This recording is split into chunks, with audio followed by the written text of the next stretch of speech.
TIAA is on a mission. Why? Because 54% of Black Americans don't have enough savings to retire. So in collaboration with big-name artists like Wyclef Jean, TIAA released Paper Right, new music inspiring a new financial future. With 100% of streaming sales going to a nonprofit that teaches students how to invest. Stream Paper Right now and help close the gap. This episode is brought to you by Pepsi Wild Cherry. Pepsi Wild Cherry is bursting with delicious cherry flavor and a sweet, crisp taste that gives you more to go wild for.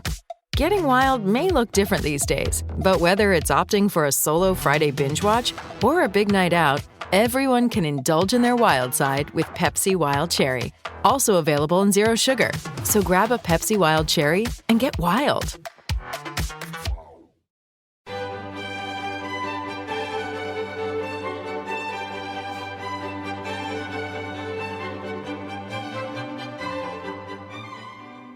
Oh, hello there. I didn't see you come in. I'm Shane O'Hare of the Geekscape Games Podcast, the #1 video game podcast on the Geekscape.network.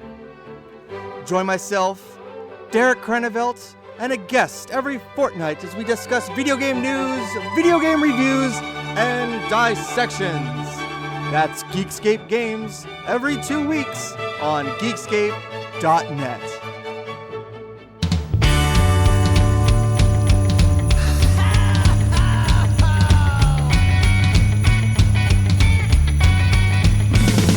Let's party each and every year on Christmas Eve, where the fun and cocktail shrimp don't seem to end. Clark and Ralphie taking turns on the TV screen, laughing, singing, yelling with all of our friends. Well, it's Christmas, and everybody's gonna spread the holiday cheer. 'Cause it's Christmas. Whoa, oh, it's the best time of the year. Let's do fake reindeer. Hey, Dylan. Hey, Matt. Ooh, from that sound, I can only tell that I'm the only one that liked this. Dude, I don't. So it's so funny because when I was a kid, funny enough, I had the. Why don't you introduce what we're talking about first before I jump right So in? we're talking about Ren and Stimpy's Christmas special that goes by two names because usually they would be a 15-minute cartoon, but they did a two-parter. So one part is called Stimpy's First Fart, and the other part is called Stimpy's Son. You can find it under either title, honestly. But we're talking about this one. I have a couple memories of this one growing up, but really it makes me think more of college when they finally put out all of the Ren and Stimpy episodes on DVD, and I bought the whole series and started revisiting these shorts. I got like a love-hate with Ren and Stimpy. Ren and Stimpy was extremely important to me as a kid. The creator of Ren and Stimpy is literally a human monster. Yeah. But like, I do think that there is a lot of important influence that comes out of what Ren and Stimpy was, especially at the time period. Okay. But I am not shocked. I thought you grew up on Ren and Stimpy like I did. I can't imagine watching Ren and Stimpy for the first time in your 30s and it working. I didn't not grow up on Ren and Stimpy, and that's what I'm kind of getting at is like Ren and Stimpy has a very like weird spot in my mind where I watched Ren and Stimpy, much like all the things I consumed, at an age where I should not have been watching Ren and Stimpy, even with the edits on Nickelodeon. Like, I totally should not have been watching Ren and Stimpy. I'm talking about like 3-4 years old watching Ren and Stimpy. So funny thing about Ren and Stimpy is, as I'm sure you know, the company that owns Nickelodeon also owns MTV. Yeah. And Ren and Stimpy was a bit of a controversial situation because I don't doubt it. MTV thought that they should have it. Like, MTV really felt like, no, this is an MTV cartoon. And I agree. I think it should have been. Yeah, and Nickelodeon was like, no, we want to do something kind of edgy and different.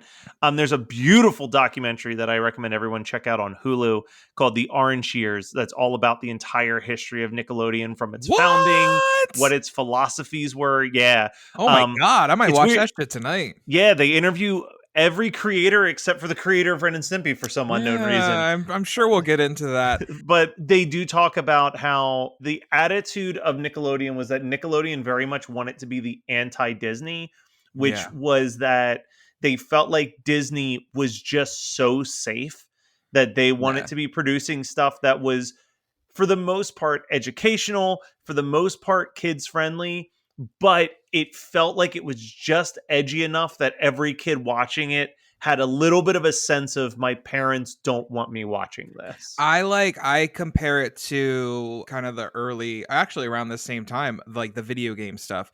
Like Disney was Nintendo, where Nickelodeon was Sega. Yeah. And like Sega does what Nintendo don't. And it's Nickelodeon does what Disney don't. So and I think that's a really good comparison, because there wasn't really anything that was like overtly adult in Sega, but it did also have that edgier feel to it compared to the Nintendo games. So I had, funny enough, and this is Christmas related, and I think we definitely have to talk about this in the future. I did in fact own the Ren and Stimpy Croc of Christmas CD when I was a kid. I don't even have that CD. I have a lot of CDs by Ren and Stimpy. I don't have that one. Cat hairballs. We wish you a hairy chest wig. Yes, like this is so weird that this shit is coming back to me as I'm looking at this. The track listing on the back. Yak shaving day. They loved things involving yaks on this show. 100%. I never understood it, but yeah, I definitely had this CD, and honestly, this CD, the songs on it, and the Happy Happy Joy Joy stuff were the two things that I mainly remembered from Ren and Stimpy. I do remember it being like not my favorite, but I was kind of into it as a kid when it had its like second run on MTV, which I definitely do want to, or MTV2, and it came back on there and Spike TV, and I do want to touch on that because that's kind of how I watch this, and I'll get to that in a second. I never rewatched them. I never got back into them. Never really. So honestly, I was semi-familiar with this episode. And when I did rewatch it, it was very much like, the fuck were we thinking? Like, and I didn't understand it. And I'm hoping that by the end of this episode, you can explain to me what is so incredible about Ren and Stimpy, because I feel like a lot of people do like die on the hill that Ren and Stimpy is a genuine classic. I mean, this episode alone received multiple nominations. Yeah, so here's the thing that you have to understand about Ren and Stimpy, and we'll get into why John Kay is a bad person. What made me want to pick this is that I just finished listening to all of the commentary tracks that are available on the Ren and Stimpy DVDs. Is John Kay on there? John Kay is on most of them. Okay. And he is very self-congratulatory towards himself about stuff, but he raises a couple interesting points. And the thing is that John Kay's origins do pull from like Disney and like a lot of like what you would consider to be a very clean, sanctioned, like extremely G-rated animation background. And he wanted to bring back that Tex Avery early Looney Tunes, like, let's be violent, let's be crazy, let's be over the top. And like at that time, a lot of people were saying no to that. And he really kind of pushed forward this style that I think why people are so frustrated with the fact that John Kay is a horrendous human being is that you would be hard pressed to find an artist from the 90s who was more influential in people wanting to pursue animation than he was. Because like when you think about Simpsons or South Park or King of the Hill or a lot of these shows that either came after or were contemporaries with Ren and Stimpy, all things considered, from an animation stance, they were kind of the same thing that you were seeing on television at that time for Yeah. cartoons. Ren and Stimpy did this weird style where it was like, it was kind of sloppy and it was like kind of weird, and like the proportions on characters was like always slightly off and exaggerated, but then it would also cut from this very sloppy animation to like an absolutely beautiful, immaculate still of the most disgusting thing you could imagine and like hold on it. And you could tell that it was like when they would cut to those close-ups, like the artwork of those close-ups is gorgeous from like a It's drawing amazing. like, It's amazing and unsettling. Like at yeah, the same so time. Ren and Stimpy was one of those shows that I distinctly remember certain episodes.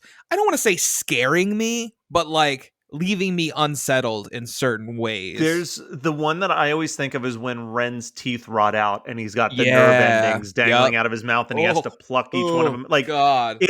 it pushes the limits. And John Kay only really worked on the first season before he was fired, and then they brought in a bunch of other people to finish his work. Billy West took over the voice of both Ren and Stimpy at that point. Previously, Yeah. he was just doing Stimpy. Another fun fact, more of kind of like John Kay kind of sucks. If you want to know why Billy West was such a seamless transition into doing the voice of Ren, was that he auditioned for the voice of Ren, and John Kay just stole his audition voice and did it himself for the first season of the show. So you know that's why you can barely tell the difference between the two voices. I mean, not to get too far into it, but just to explain to our audience who may not be aware, John Kay, in March of 2018, it came out from multiple employees that he had sexually harassed and groomed them as kids. And also he did admit to having a 16-year-old girlfriend at the time. There's also rumors of child pornography as well. So fuck this guy. You want to know something even more uncomfortable? Oh, Jesus, what?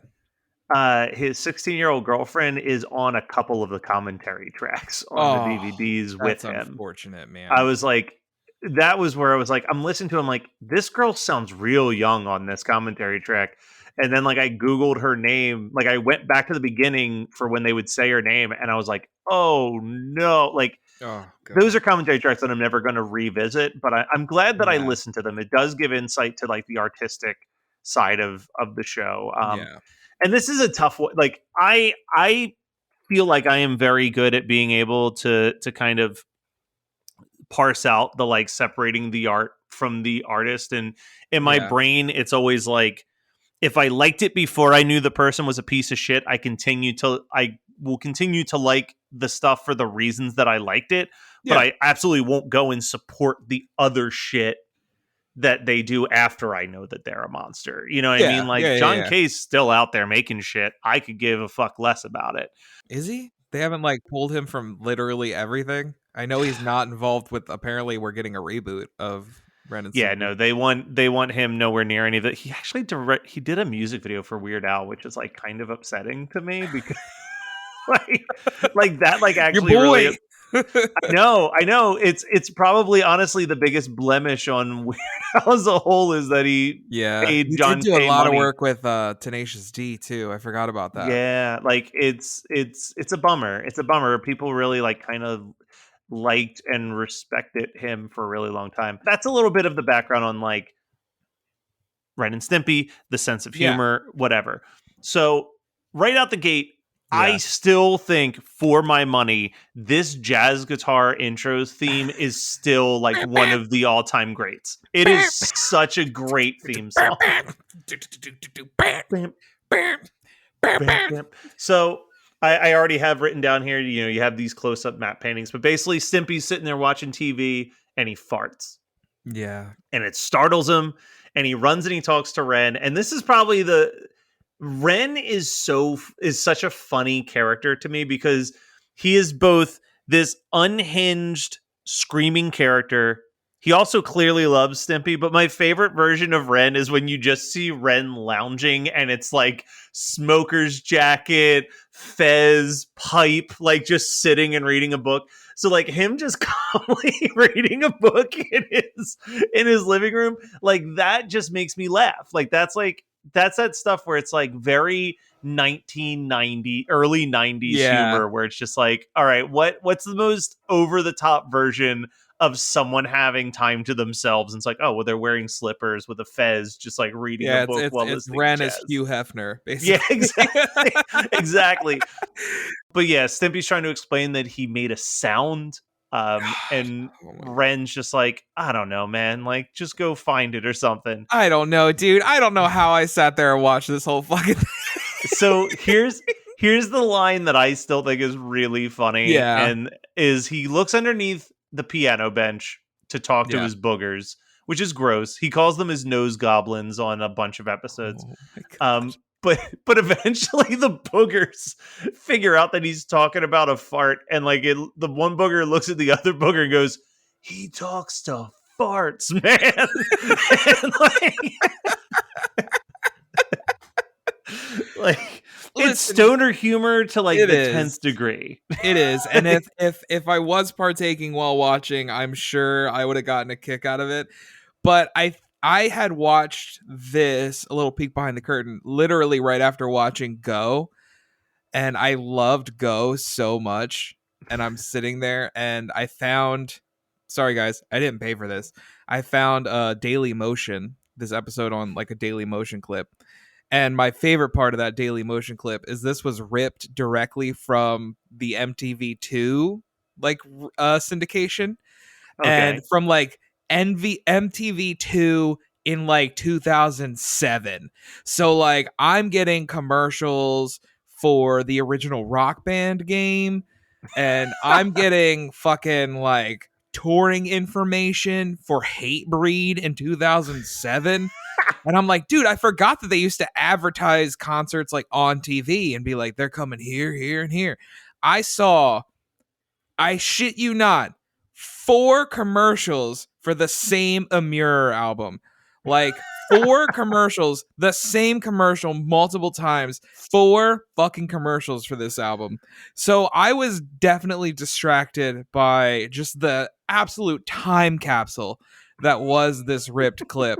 That was amazing because it was a time capsule of commercials being shown for a show that was already over a decade old at the time when it was being like syndicated to MTV2. Yeah. So That's wild. it was a real mind fuck while watching this.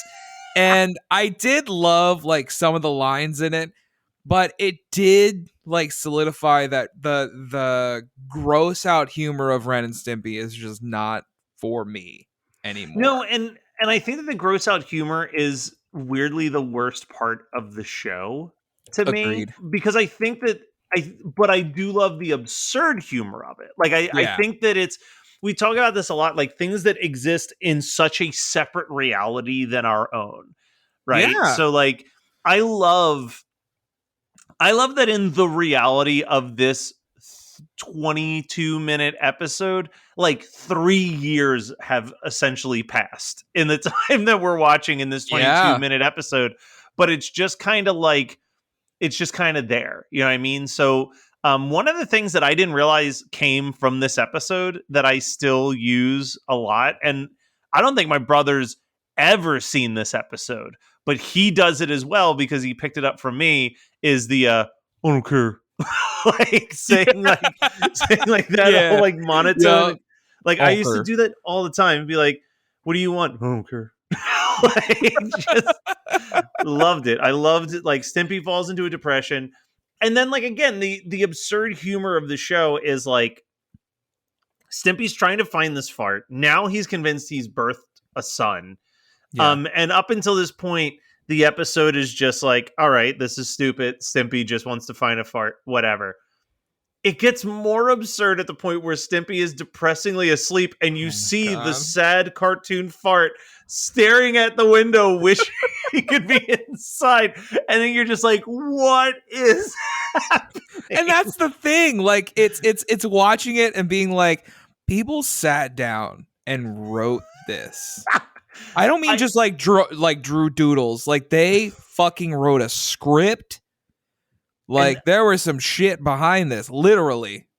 I think, don't quote me on this, but I'm pretty sure that this also was like, the show was a huge success and Nickelodeon was insisting that they had to do a Christmas special, and then them just being like, we don't want to do a fucking Christmas special, and then decided And this to just isn't even the only one they did, though.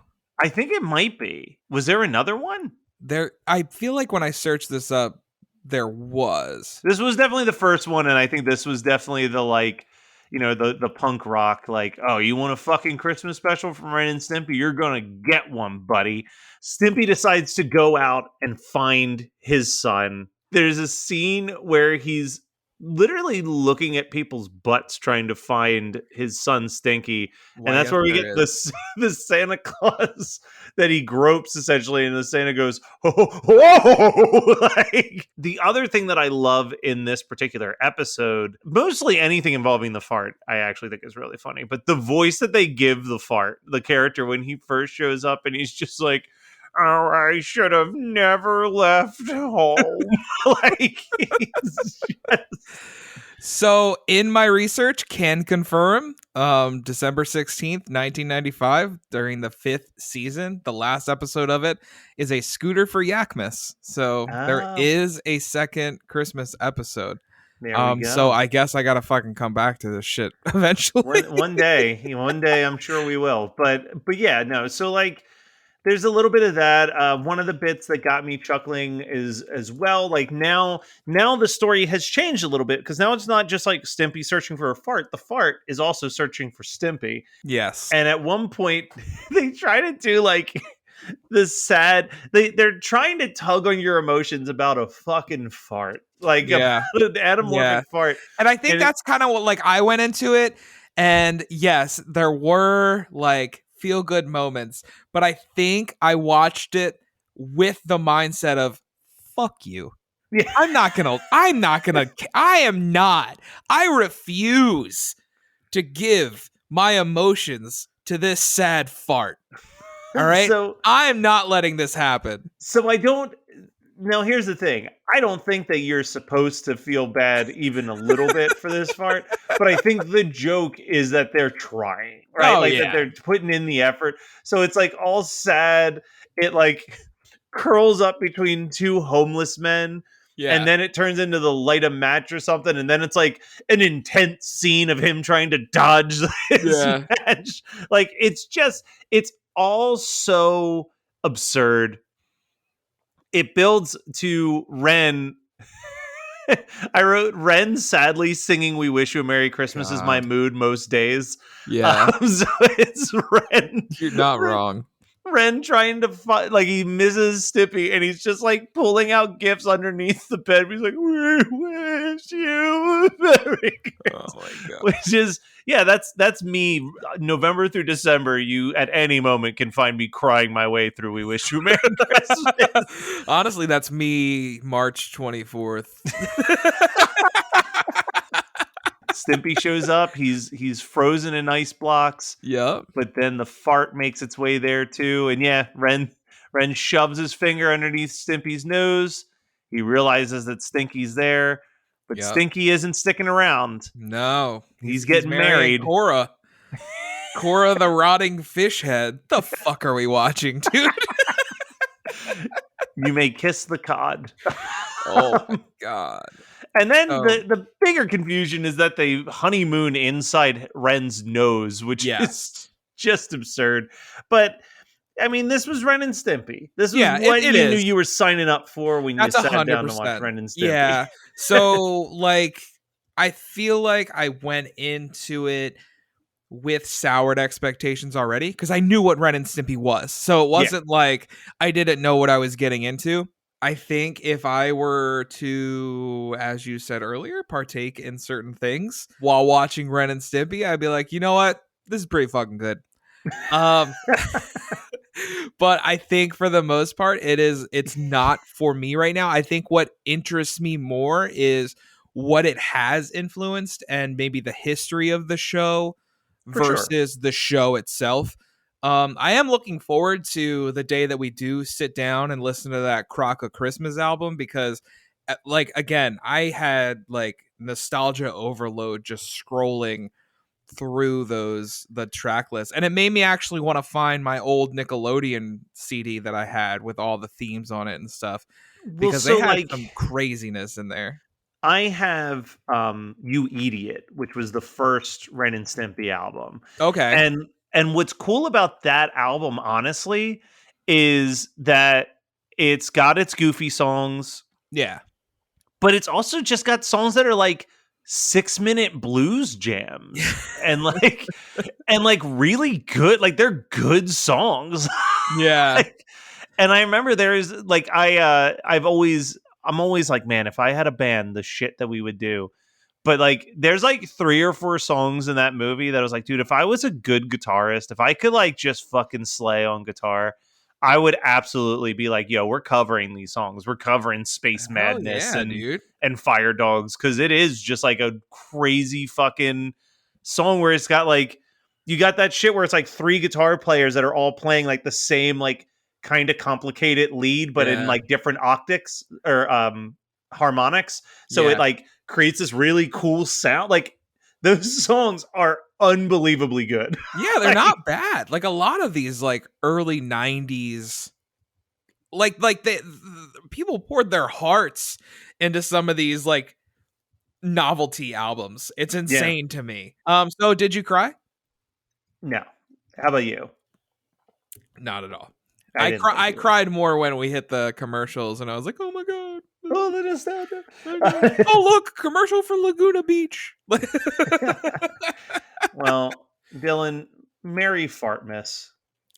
Merry Fartmas, Matt. Oh, whoa, oh, oh, now we won't stop till the big ball drops on New Year's. Happy Holly, have a great, great, great Holly, have a merry, merry, merry, merry, happy holiday.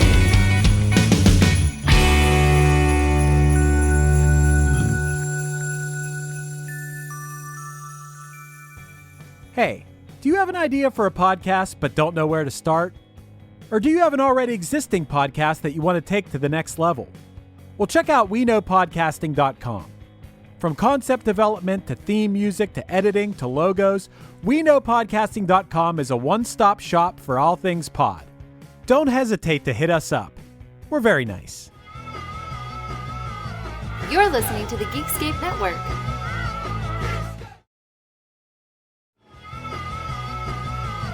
You're listening to the Geekscape Network.